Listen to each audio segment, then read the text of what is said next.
We reach an inflection point when it comes to Israeli politics. For the first time in the history of the state, not just the right has prevailed. That's a dog bites man story, but you now have a man bites dog story. For the first time in the history of the state of Israel, you have a substantial part of the coalition, a third largest party in the Knesset, which will join the government with representatives as ministers.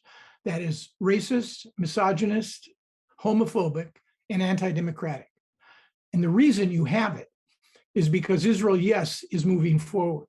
But Benjamin Netanyahu he midwifed, he fathered this alignment, which created the coalition bloc Religious Zionism in an effort to pass 60 votes in the Knesset.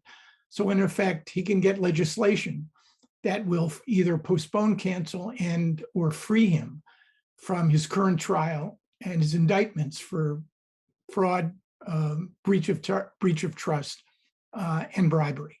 The headlines look grim here, and so do the trend lines for Israeli democracy. The U.S. Israel relationship clearly is going to be affected by the most right-wing government in Israel's history. But neither Biden nor the putative Prime Minister Benjamin Netanyahu, I think, are looking for a confrontation. Both have a full agenda, particularly the president. But it seems to me, with the presence of religious Zionism led by a 46-year-old Itamar Ben-Gvir as a minister, that invariably, over any number of issues over which Biden and Netanyahu already disagree, Jerusalem, building settlements, what to do about Ukraine, how to deal with Palestinians in the West Bank and Gaza, you're going to see a rise in tensions. The administration has already issued a statement that they'll work with any Israeli government that comes along, that standard operating fare.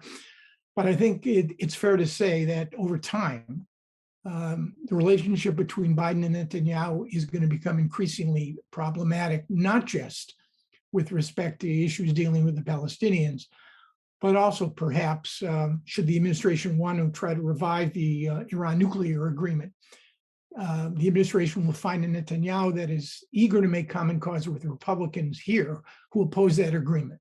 In fact, I think it's fair to say that Netanyahu looks at the current president as more or less of a speed bump. He'd be much happier with the return of Donald Trump in 2024 or a Republican avatar. Given the fact that you've had 5 elections in 4 years, given the fact that the average length of an Israeli government since independence was 1.8 years, and given the volatility of this coalition, with pressure from the right and the extreme right straining its coherence, nobody should be surprised in the spring or summer of next year if Benjamin Netanyahu decides if he's in an advantageous position to call new elections. I would bet, frankly, that that's what you're going to see.